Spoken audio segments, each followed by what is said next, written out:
A igreja que podemos ser é íntegra diante de Deus e essencial à cidade. É gente comum reacendendo o primeiro amor, trocando aparência por verdade, mesa vazia por comunhão viva. Uma igreja que cura, serve e leva esperança, sem buscar status, mas refletindo Cristo em tudo. Um chamado: voltar a Cristo para que o mundo veja Cristo em nós.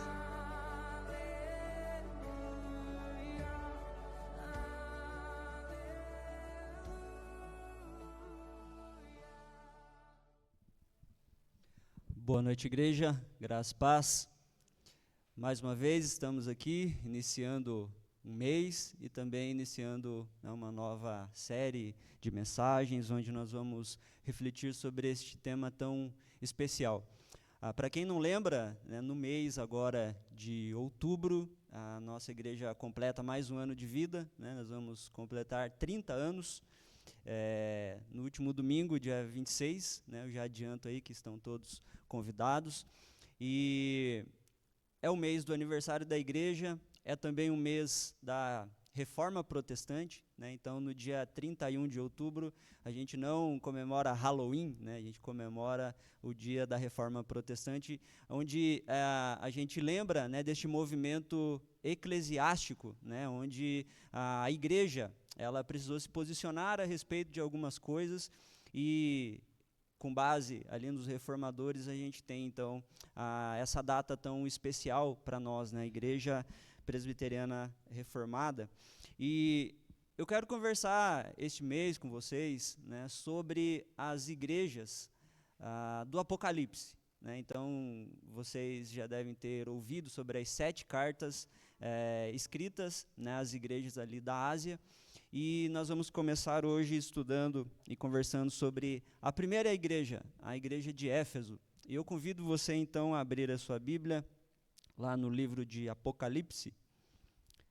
Apocalipse, capítulo 2, e nós faremos a leitura dos versos 1 ao 7. Você pode acompanhar ali a leitura. E diz assim a palavra do Senhor. Ao anjo da igreja em Éfeso escreve: Estas coisas diz aquele que conserva na mão direita as 7 estrelas e que anda no meio dos 7 candeeiros de ouro. Conheço as tuas obras, tanto o teu labor como a tua perseverança, e que não podes suportar homens maus, e que puseste à prova os que a si mesmos se declaram apóstolos e não são, e os achastes mentirosos. E tens perseverança, e suportastes provas por causa do meu nome, e não te deixaste esmorecer. Tenho, porém, contra ti que abandonaste o teu primeiro amor. Lembra-te, pois, de onde caíste, arrepende-te e volta à prática das primeiras obras. E se não, venho a ti e moverei do seu lugar o seu candeeiro, caso não te arrependas. Tens, contudo, a teu favor que odeias as obras dos nicolaítas, os quais eu também odeio. Quem tem ouvidos, ouça o que o Espírito diz às igrejas. Ao vencedor, dar-lhe-ei que se alimente da árvore da vida que se encontra no paraíso de Deus. Oremos. Senhor, nós nos colocamos mais uma vez em sua presença, agora diante da sua palavra que foi lida, pedindo, Deus, a tua graça, a tua misericórdia, para que o Senhor fale ao nosso coração, para que o Senhor abençoe essa palavra, ó Deus, e ela gere frutos em nosso coração. Nós pedimos, Deus, que estejamos atentos agora à sua palavra, às orientações que dela advêm, ó Deus, porque elas servem para a edificação da nossa vida. Ela serve, ó Deus, para que o Senhor seja glorificado. Ela serve, ó Deus, para que sejamos testemunhos vivos do Senhor e da transformação que o Evangelho pode gerar em cada um de nós. Por isso é um momento ímpar, é um momento especial, onde nós cremos, ó Deus, de todo o coração, que o Senhor está entre nós e que o Teu Espírito Santo vai também falar ao nosso coração. Nós pedimos essa consciência, essa compreensão, ó Deus, neste momento, em nome de Jesus. Amém. Navios observam um farol recém-restaurado. O tamanho dele é ideal, a pintura deste farol é impecável, as lentes deste farol estão polidas, todos os mecanismos revisados. Tudo certo, tudo excelente, exceto por um detalhe: a luz não acende.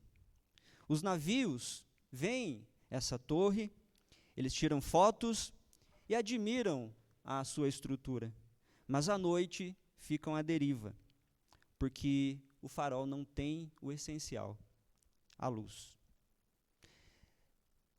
Nós estamos diante de uma igreja que representa exatamente essa imagem aí que você pensou enquanto eu narrava. Éfeso era essa espécie de farol. Ela possuía, conforme nós lemos aqui, uma doutrina muito firme. Ela praticava um trabalho bastante intenso, possuíam uma disciplina ímpar, exemplar para todas as igrejas. Eles enfrentavam corajosamente os erros e ainda assim eles perderam algo que era essencial: o brilho, o amor, o primeiro amor. E Jesus começa aqui lembrando quem ele é para essa igreja, onde ele está e o que ele está fazendo. E a avaliação que Jesus faz a respeito dessa igreja aqui revela mais do que o desempenho que nós, como igreja, que a igreja de Éfeso ou todas as igrejas na história podem desempenhar. Jesus está olhando para além desse desempenho, mas ele está olhando também para a temperatura do coração, para as motivações do coração. Nós temos pensado a respeito deste tema, a igreja que podemos ser, e é de suma importância que a gente faça essa reflexão, porque é verdade que nós somos a igreja de Jesus, todos nós juntos, mas é verdade também que todos nós somos pedras vivas que vamos assim compondo então essa igreja de Jesus. Portanto, existe uma responsabilidade que ela é individual e que ela gera um efeito coletivo também. Qual igreja podemos ser? Qual igreja nós somos hoje? O que nós podemos melhorar, o que nós podemos fazer para que sejamos melhores amanhã? E talvez, dentre todas as coisas que a gente possa pensar, acredito que a gente consegue resumir em duas palavras principais. A igreja que nós podemos ser é uma igreja íntegra e é uma igreja relevante. Uma igreja íntegra no sentido da nossa relação com Deus, mas uma igreja relevante no sentido de que essa nossa relação com Deus, ela extrapola essas paredes e ela adentra as relações que nós possuímos. Porque Deus exige uma igreja que seja íntegra. Deus quer uma igreja que seja íntegra. E nós aqui precisamos que cada um esteja comprometido com essa integridade. Mas a gente não pode esquecer que há um mundo lá fora, que precisa que a igreja ela seja relevante. Nós precisamos amar a Deus e é por isso que nós buscamos essa integridade de vida. Mas a gente precisa amar também os perdidos, aqueles que ainda não conhecem a Deus, e para isso a gente precisa ser relevantes. A gente precisa conhecê-los, a gente precisa saber as demandas, a gente precisa saber as perguntas que eles estão fazendo, porque nós acreditamos que o Evangelho é a melhor resposta. E por vezes a gente procura dar respostas para perguntas que não estão sendo feitas. E o chamado para a gente esse mês é para a gente pensar exatamente nisso. Porque eu gostaria de chamar a tua atenção para a seguinte questão. O versículo 1 diz para a gente que ao anjo da igreja em Éfeso escreve. A gente sabe que esse anjo aqui da igreja de Éfeso, né, não é uma criatura angelical com asas, enfim, né, e tudo mais. É uma referência ao líder da igreja, ao pastor da igreja. E a esse pastor que está cuidando dessa igreja de Éfeso, escreve. E é interessante que é o próprio Senhor que está falando isso para João. De tal maneira que isso me fez pensar o seguinte: e se Jesus hoje fosse escrever uma carta para a Igreja Presbiteriana do Brasil no Parque Iguaçu? E se Jesus quisesse escrever uma carta para nós? O que ele escreveria nessa carta? Com base no que ele tem visto, no que ele tem percebido, o que ele escreveria sobre nós? Para deixar um pouquinho mais pessoal a reflexão, e se Jesus fosse escrever uma carta para você? O que ele escreveria? E essa é a ideia. Nós queremos ser uma igreja íntegra e uma igreja relevante, e eu quero extrair aqui 3 lições muito práticas, muito rápidas aqui deste texto, para que a gente possa ter essa consciência e nesse primeiro domingo a gente saia daqui com algo já concreto. Porque para sermos uma igreja íntegra e relevante, em primeiro lugar, nós precisamos reconhecer a presença do Senhor. Os versos 1 a 3 nos diz assim: ao anjo da igreja em Éfeso escreve, estas coisas diz aquele que conserva na mão direita as 7 estrelas e que anda no meio dos 7 candeeiros de ouro. Conheço as tuas obras. É interessante que Jesus, ele conhece as obras e ele elogia aqui a ortodoxia da igreja de Éfeso e a praxis, a ortopraxia, né? Ou seja, aquilo que a igreja conhece, que baliza e que forma as convicções, mas também a forma como a igreja coloca na prática essas convicções. E quando a gente olha para a igreja de Éfeso, de fato, as obras delas nesse sentido é incontestável. Jesus diz para elas, conheço as tuas obras, eu conheço o labor de vocês, eu conheço a perseverança de vocês, eu sei que vocês não conseguem suportar homens maus, homens que mentem, vocês colocaram eles à prova. Esses que dizem que são apóstolos e não são de fato. Vocês os achastes mentirosos. Vocês têm perseverança e vocês suportaram provas por causa do meu nome e não se deixaram esmorecer. Isso aqui é um testemunho grandioso. E é óbvio que Jesus está elogiando isso.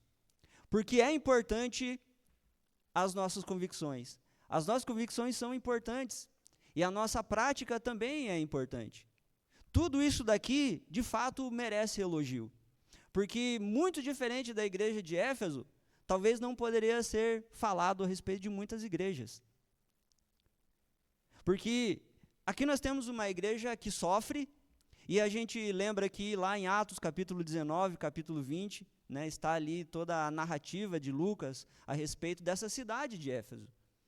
E a cidade de Éfeso, ela era uma cidade muito intensa, ela também era uma cidade portuária, ela era a porta de entrada para a Ásia, inclusive. Não é sem razão que a primeira carta é escrita para Éfeso, porque existe uma...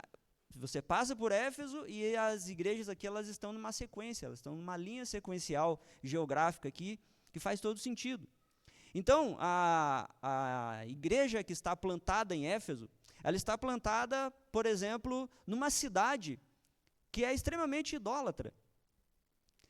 A gente lembra lá pelo relato do apóstolo de Lucas, né, quando o apóstolo Paulo chega nessa cidade, a gente sabe que, por exemplo, essa cidade ela possuía um templo à deusa Ártemis. E não era um mero templo, aliás, se você pesquisar, você vai ver que era uma das 7 grandes aí, belezas, né, enfim, maravilhas, né, isso, uma das 7 maravilhas do mundo antigo, né, esse templo era um templo suntuoso, para homenagear esta deusa. E não só isso, mas essa deusa ela também movimentava todo o comércio. Já visto que quando Paulo prega o evangelho, a gente vê aquela confusão que é gerada por causa daqueles produtores, né? Eles faziam aqueles santinhos, né? Vendiam, e o comércio da cidade estava vinculado à elaboração e à venda desses utensílios que eram de culto a Ártemis. Então, a cidade era extremamente idólatra. Era uma cidade portuária onde tinha movimento ali de mercadores, enfim. Então, a gente sabe que a igreja aqui sofreu muito. Ela já começa, quando o apóstolo Paulo prega, ela já começa a sofrer uma grande perseguição. E Jesus está afirmando isso aqui, Jesus está elogiando, dizendo, vocês sofreram muito por causa do meu nome. E vocês não desanimaram, vocês não desfaleceram. Talvez nós hoje não sofremos a intensidade da perseguição que a igreja de Éfeso sofreu. E por vezes, né, a gente parece bem mais apático do que eles em relação à obra do Senhor, em resposta ao evangelho do Senhor que nos chamou. Ele elogia a ortodoxia, o labor, a perseverança deste povo. A igreja de fato sofreu provações por causa do nome do Senhor, mas é interessante que Cristo sabe dessas coisas, exatamente porque Cristo conserva a igreja em suas mãos. Jesus sabe dessas coisas porque ele anda no meio da igreja. Ele conhece profundamente a igreja. E é por isso que esse é o primeiro ponto aqui. Nós precisamos reconhecer a presença do Senhor. Esse tem sido um grande pecado que nós temos cometido. Porque assim como a igreja de Éfeso, ela era muito ativa, ela fazia coisas para o Senhor, ela labutava, ela tinha convicções muito firmes da fé, ela começou a esquecer que o Senhor estava presente ali. E não é a única igreja que tem esse problema, a gente vai ver nas outras cartas que isso daqui se repete. E talvez a ênfase nesse tipo de conselho seja importante para nós nesses dias que nós temos vivido.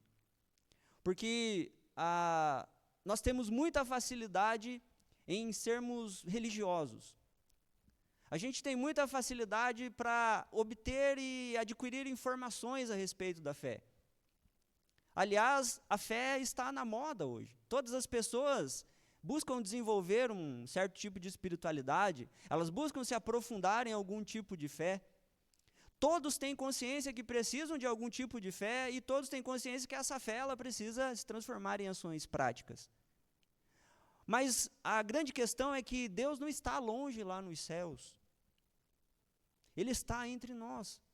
Ele está aqui.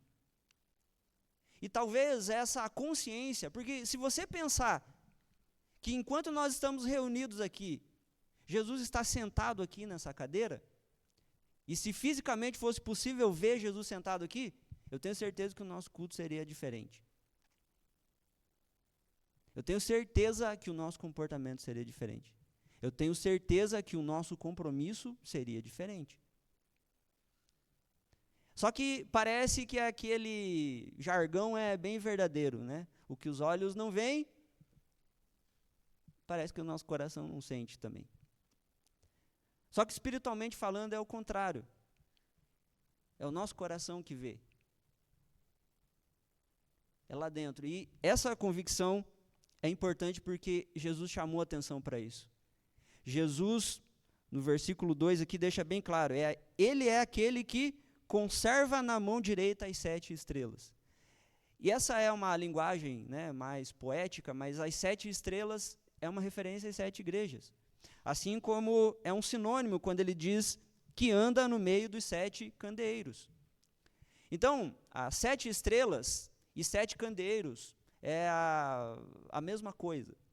É como se o texto dissesse assim, essas coisas escreve aquele que conserva na mão direita as 7 igrejas e que anda no meio das 7 igrejas. É isso que está dizendo. Só que o detalhe é que essa igreja ela está colocada aqui como astro, né? A estrela é um astro luminoso. E os candeeiros também são. É como se fosse um astro, né? Uma relação mais vinculada a Deus, né? Essa relação com Deus. E o candeeiro ela tem relação com o próximo, com a família. Né? Então o candeeiro, o que é um candeeiro? É aquele candeeiro que usavam, né, nessa época aqui para fazer a luz ali, né, para colocar as lamparinas, enfim. Então, candeeiro representa iluminação. Estrela representa iluminação também. Então, esses sinônimos aqui são para dizer o seguinte: quem sustenta e segura e conserva a igreja de pé, quem sustenta e conserva você de pé, é o Senhor Jesus. E às vezes você não se dá conta disso. Quem caminha no meio da igreja é Jesus. Quem caminha com você na sua vida diária é Jesus, e talvez você não se dê conta disso. A questão é que o Senhor sabe profundamente. E talvez você diga assim: não, eu sei que o Jesus sabe, que o Senhor sabe todas as coisas. Isso não te dá um certo tipo de medo? Não te dá um certo tipo de medo saber que Deus, ele anda e ele te conhece nesse nível de profundidade? Porque a grande questão é assim: neste momento, está tudo ok, a gente está aqui na igreja, cantamos, louvamos ao Senhor, tivemos um momento de confissão, pedimos perdão. Mas quando a gente sai daqui, para onde que você vai? A tua segunda, terça, quarta, quinta, sexta, sábado, onde você está? Você está fazendo o quê? Não esqueça da presença constante de Jesus. Não esqueça que Jesus conhece todas as coisas. É por isso que ele pode sim elogiar o nosso esforço, mas o que é importante para Jesus precisa ser importante para nós. A integridade que nós almejamos, ela começa com essa consciência, a consciência da presença constante do Senhor conosco. E a ortodoxia, as convicções de fé, sem essa consciência da presença real de Deus, ela vai se tornar em um mero ritual. Ela vai se tornar em uma mera performance religiosa. Nós não podemos perder de vista isso. Conheço as tuas obras, Jesus disse. E essa é uma linguagem relacional. Queira você ou não, esteja você ou não consciente de que você deveria estar se relacionando com o Senhor em todos os momentos, é isso que Jesus está dizendo aqui. Eu conheço as tuas obras. E a gente deveria também dizer: Senhor, e eu conheço o Senhor.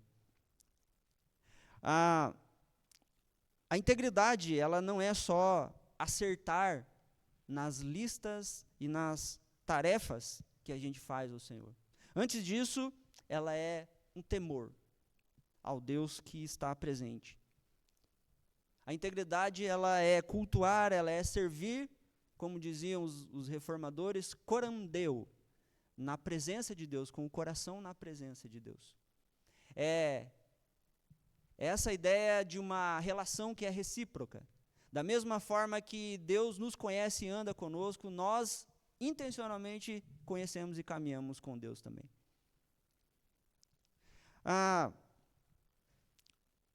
Para sermos uma igreja íntegra e relevante, eu destaco um segundo ponto aqui, que é: nós precisamos reordenar os nossos amores.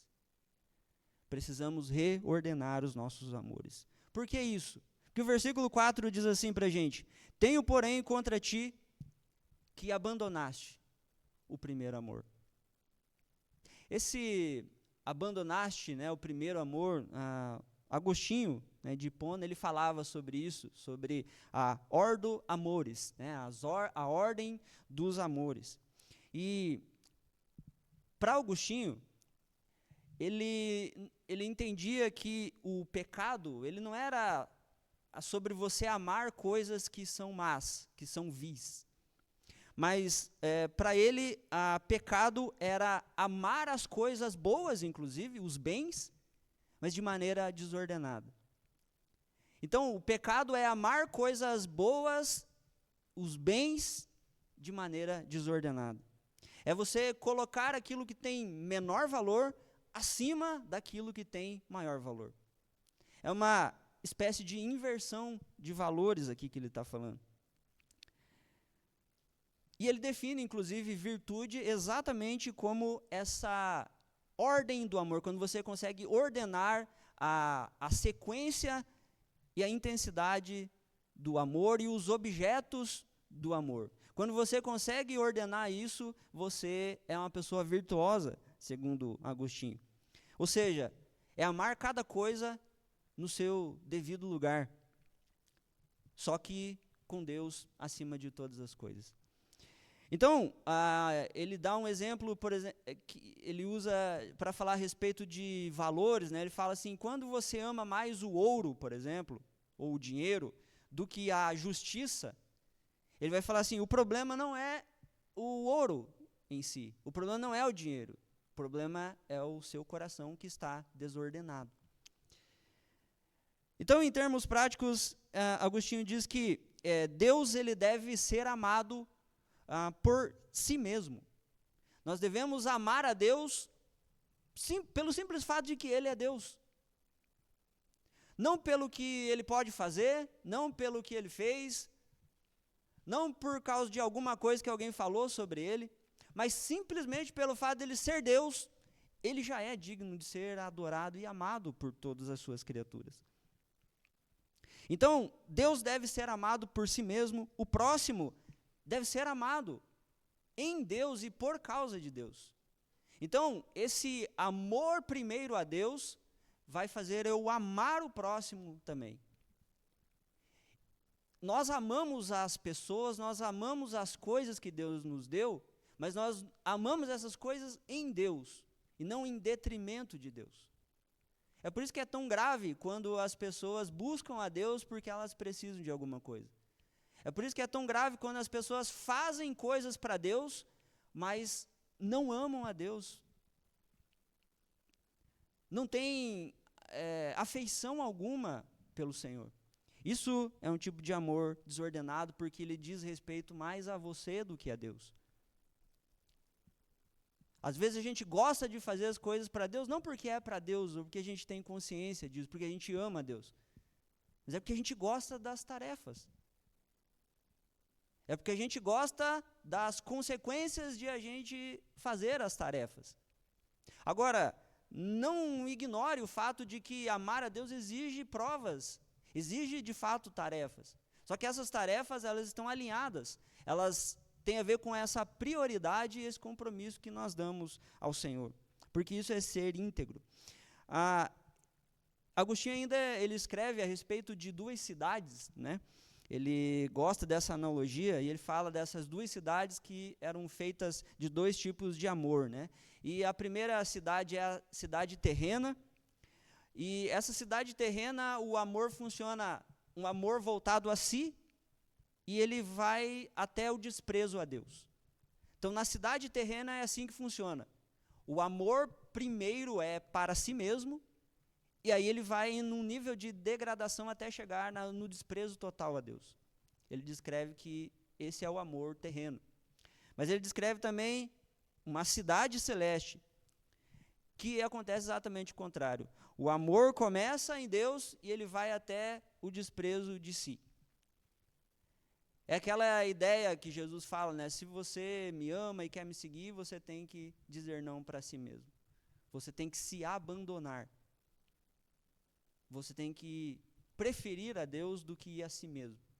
E este é o ensino dessa cidade celeste. Reordenar os amores, passar da primeira cidade, que é a cidade terrena, para essa segunda cidade. É sair do centro da vida para que Cristo esteja no centro dela. Então, em síntese, Agostinho ensinava que, em primeiro lugar, você precisa amar a Deus como um fim. Então, ame a Deus como um fim. Em segundo lugar, ame a si e ame ao próximo em Deus. Em terceiro lugar, ajuste as suas prioridades. Ou seja, não ame as coisas menores como se fossem maiores. Não ame as coisas menores como se fossem maiores. E, em quarto lugar, combata a inquietação reorientando os seus hábitos rumo a Deus. Então, reordene os seus hábitos para que esses hábitos te levem, em primeiro lugar, para Deus. E, em quinto lugar, deixe o Evangelho conduzir o seu coração à cidade celestial, a cidade do amor de Deus. C.S. Lewis também escreveu um livro, né, intitulado Os Quatro Amores, e é bem interessante que ele diz que reordenar os amores é submeter os amores naturais, né, que estão ligados aí à afeição, à amizade, ao eros, né, que é o amor sensual, enfim.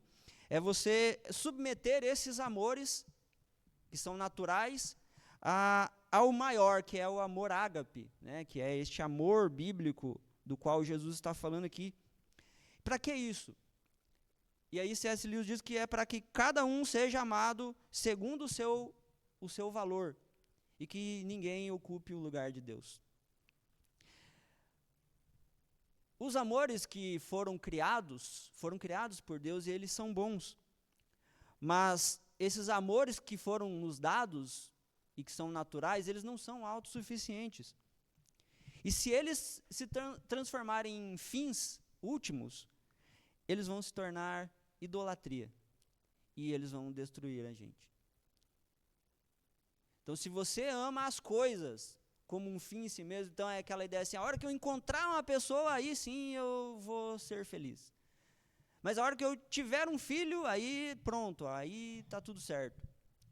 A hora que eu tiver tal coisa, a hora que eu conseguir tal coisa. E isso mostra essa insatisfação, porque a gente já deveria estar feliz e satisfeito em Deus.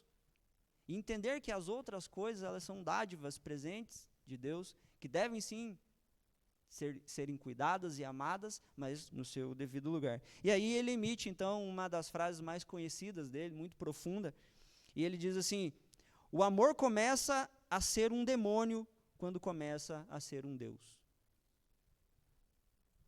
O amor começa a ser um demônio quando ele começa a ser um Deus.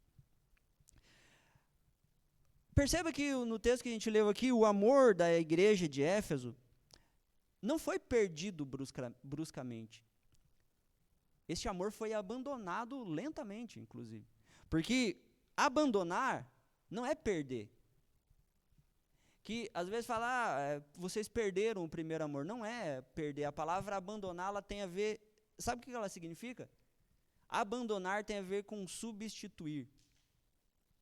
Essa é a indicação da palavra aqui, para dizer assim que esse amor que eles perderam pelo Senhor não foi acidental.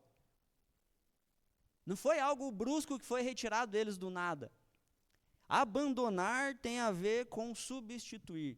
Em outras palavras, Jesus está falando, o amor de vocês por mim esfriou, enfraqueceu e está acabando, porque o amor a outra coisa está aumentando, está crescendo em vocês. Eu fui substituído por outra coisa. Porque amar a gente sempre vai amar. E esse é o problema da idolatria. É por isso que a gente precisa ter cuidado. Porque a gente não para de amar. A gente muda o objeto do amor. Alguma coisa a gente vai amar com intensidade. Alguma coisa a gente vai amar como um fim. E o que Jesus está falando assim é, vocês abandonaram, vocês me trocaram, vocês me substituíram por outra coisa. Esse amor que antes estava direcionado a mim, agora está direcionado para outro lugar. E a gente abandona o primeiro amor quando, por exemplo, a gente troca a comunhão que a gente deveria ter com Deus por desempenho. A gente abandona o primeiro amor quando a gente troca o zelo, o temor do Senhor por aceitação. A gente abandona o primeiro amor quando a gente perde o encantamento, a gente perde o interesse por Deus e por sua vontade. E esse talvez é um dos problemas que a gente tem vivido nesses tempos.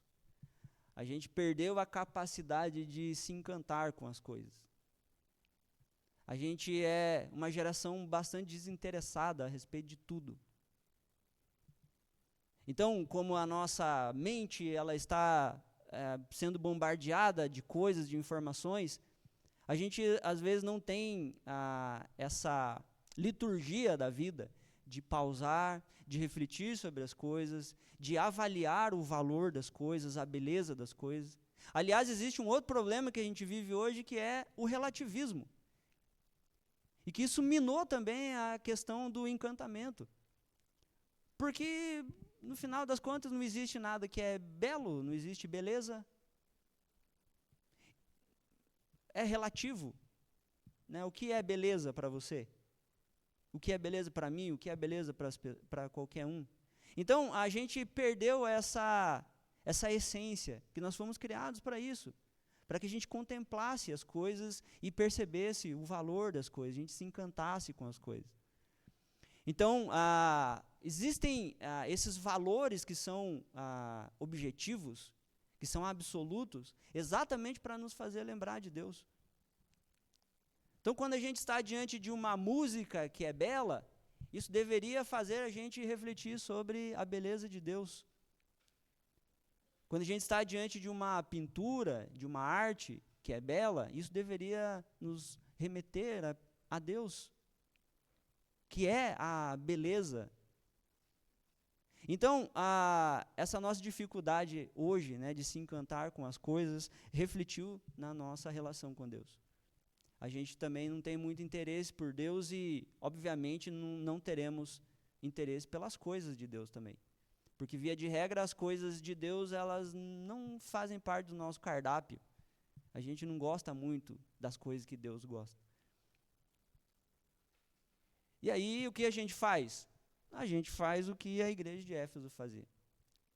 A gente começa a perder o encantamento e o nosso amor vai enfraquecendo. Os nossos vínculos vão enfraquecendo.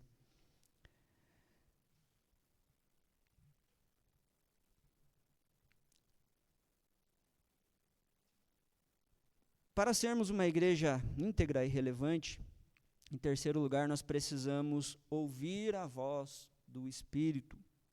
Versículo 7 diz: quem tem ouvidos, ouça o que o Espírito diz às igrejas.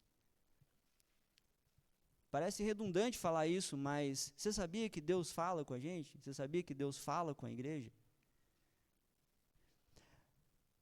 Mas o que Deus fala? Essa é a pergunta. O que o Espírito, então, está dizendo à igreja? Já que nós devemos prestar atenção, já que aqueles que têm ouvidos precisam ouvir o que ele está dizendo, o que ele está dizendo, então? E o que ele está dizendo está aqui dos versos 6 ao 7. O Espírito está dizendo para mim e para você nessa noite: lembra-te, pois, de onde caíste. Ele está dizendo para a gente: arrepende-te e volta à prática das primeiras obras. Porque senão, eu venho a ti e moverei do seu lugar o seu candeeiro, caso não te arrependas. Tem, contudo, a teu favor que vocês odeiam as obras dos nicolaítas, os quais eu também odeio. Ao vencedor, dar-lhe-ei que se alimente da árvore da vida que se encontra no paraíso. Eu acredito que tem aqui conselhos e consequências bem estabelecidas neste texto. Quais são os conselhos que o Espírito está dizendo à igreja e está dizendo para nós hoje também? Você precisa se lembrar de onde você caiu. Você precisa se arrepender de ter caído aí. E você precisa voltar. E essa ideia de lembre-se, arrependa-se e volte, ela é mais comum do que você imagina nas páginas da Escritura. Quem aqui lembrou do filho pródigo quando eu falei essas 3 palavras? Não é exatamente isso? O filho pródigo sai e ele se afasta e o seu amor pelo seu pai enfraquece. E aí chega uma altura da vida dele que ele se lembra. Ele se lembra de onde ele saiu. Ele se lembra quem de fato amava ele. Ele se lembra da relação que ele tinha com o seu pai na sua casa e que era diferente de todas as relações que ele tentou experimentar, achando que encontraria algo melhor. Ele se lembra de onde caiu. Ao lembrar-se de onde caiu, ele então se arrepende. Pequei contra o meu pai, eu agi como um tolo, mas eu vou fazer uma coisa, eu vou voltar. Eu vou voltar e eu vou dizer que eu volto numa condição de humilhação, eu aceito ser um funcionário do meu pai. Porque mesmo sendo um funcionário, eu sei que eu serei amado e serei cuidado e estarei de novo perto, né, de quem de fato me ama. E é isso que ele faz. E esse é o convite, parece, do Evangelho para a gente em vários momentos da vida. E hoje esse texto está reforçando isso. Ó, lembra aí, em que momento você parou de priorizar o Senhor? Porque às vezes a gente fala as coisas e a gente não pensa nas coisas que a gente está falando. A gente fala muito sobre prioridade, priorizar o Senhor, não é verdade? Todo mundo vem aqui e fala isso, eu estou falando agora. Mas eu queria que você pensasse, o que significa isso? O que significa priorizar o Senhor? A gente fala sobre intencionalidade, sermos intencionais, né? Essa é uma palavra que todos nós gostamos bastante de falar, e ela é uma palavra muito assertiva. Mas vamos lá, quais são as ações intencionais que você tem tomado em relação a Deus? Em relação à obra de Deus, à vontade de Deus?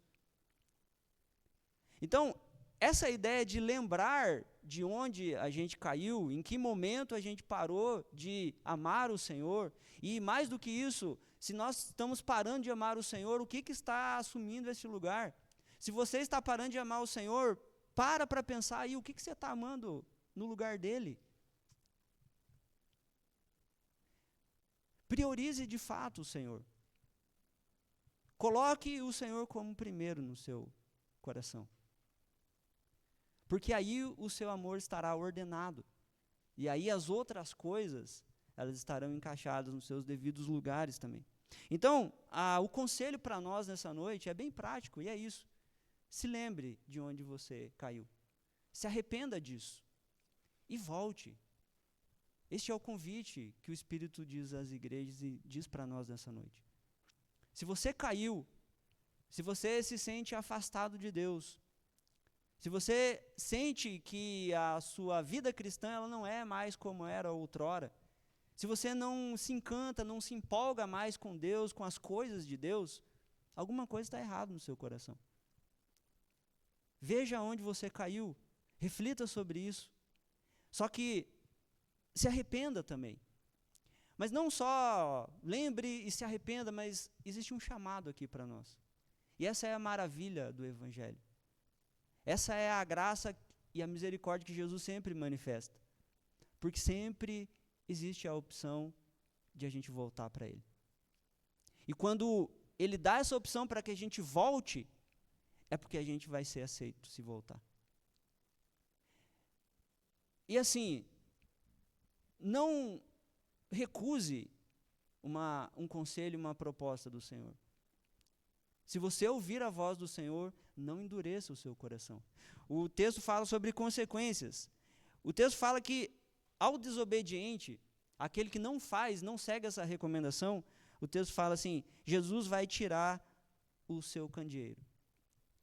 Ou seja, essa luz, essa iluminação será retirada do seu lugar. E o que isso significa? Lembra da nossa historinha na introdução? Significa que você vai ficar à deriva da vida. Significa que você vai ficar sem luz, sem iluminação para guiar você. Por mais que o farol seja bonito, por mais que ele tenha engrenagens bonitas, por mais que ele seja suntuoso durante o dia, mas a função do farol é emitir luz para que você não se perca à noite. Então, mais importante do que a pintura é a luz. Porque é isso que um farol tem que fazer, iluminar. Nós, como igreja do Senhor, nós somos candeeiros do mundo. Nós recebemos a luz do Evangelho, recebemos a luz do Senhor e a gente transmite essa luz. Se a gente se recusa a lembrar porque a nossa luz está enfraquecendo, se a gente se recusa a se arrepender, se a gente se recusa a voltar para o Senhor, que é a fonte de luz, Então essa luz vai ser tirada de nós. Se você não quer ser luz, então tudo bem, seja trevas. É isso que Jesus está falando. Só que perder a luz significa que você também vai perder a orientação do caminho. Significa que você vai estar perdido, significa que você vai estar à deriva na vida. E muitas pessoas estão assim, gente. Muitas pessoas hoje estão à deriva na vida.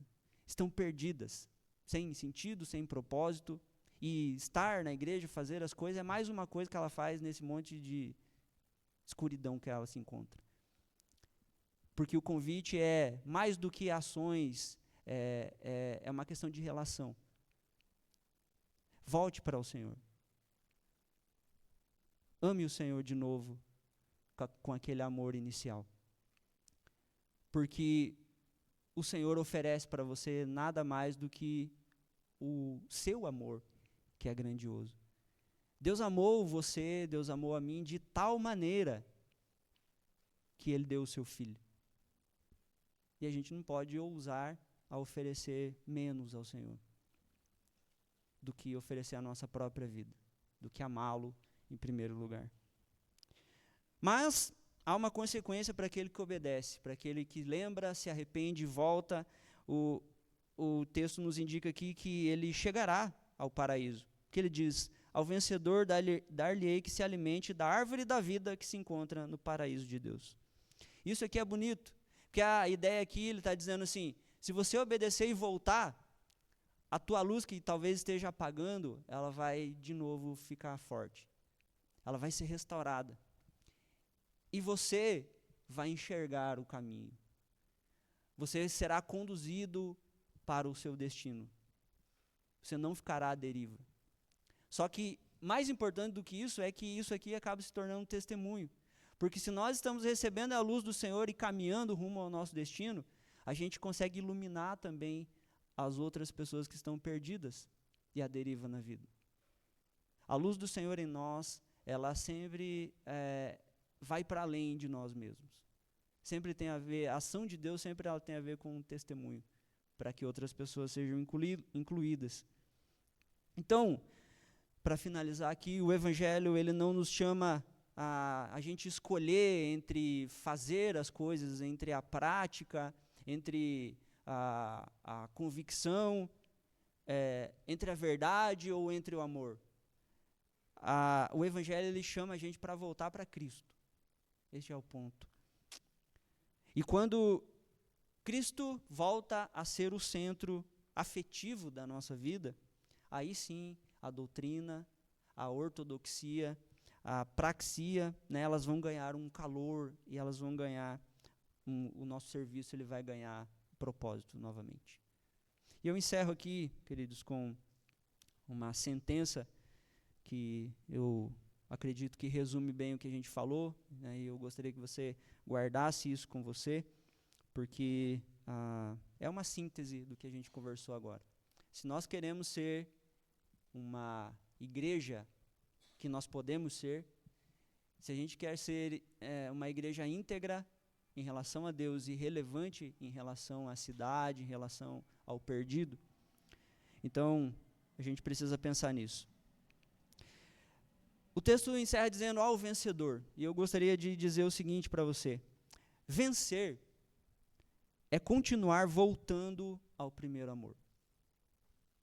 Vencer é continuar voltando ao primeiro amor. Este é o cerne da integridade e da relevância, porque reordenar o nosso amor é reconhecer a presença constante do Senhor. E reconhecer essa presença nos faz conhecê-lo. E a melhor forma de conhecê-lo é torná-lo conhecido. Eu tenho aprendido que uma das formas de a gente conhecer ao Senhor é a gente tornar Ele conhecido para outras pessoas. Quando eu compartilho o Evangelho, quando eu falo, mostro o Senhor para outras pessoas, eu estou conhecendo Ele melhor. E essa é a minha dica para você, porque este é o cerne da integridade e da relevância. A gente precisa ordenar o nosso amor, porque ao reordenar o nosso amor, nós vamos reconhecer que Deus está sempre presente conosco. E reconhecer essa presença do Senhor conosco vai fazer a gente conhecer Ele melhor. E a melhor forma de conhecê-lo é torná-lo conhecido. Que Deus nos abençoe. Oremos. Senhor, mais uma vez agradecemos por sua palavra, ó Deus, agradecemos porque o Senhor está presente entre nós, porque nós entendemos a importância de reordenar os amores no nosso coração. E não adianta a gente tentar disfarçar isso ou tentar enganar o Senhor. O Senhor está no meio de nós, o Senhor caminha conosco e o Senhor conhece a nossa vida. O Senhor sabe se de fato nós priorizamos o Senhor. O Senhor de fato sabe se nós o amamos ou não, porque o Senhor conhece as motivações do nosso coração. E nessa noite nós estamos aqui, ó Deus, como igreja, para acatar este conselho que o Espírito Santo dá à igreja. Que a gente lembre sempre de onde nós estamos fraquejando, das áreas frágeis da nossa vida, onde nós podemos começar a deixar de amá-lo para substituí-lo por outra coisa. Faz a gente se arrepender também disso, Senhor. E faz a gente voltar para o primeiro amor.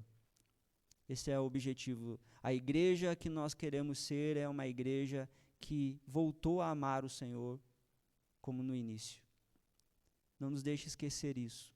Teu Espírito Santo nos ajude. Em nome de Jesus. Amém.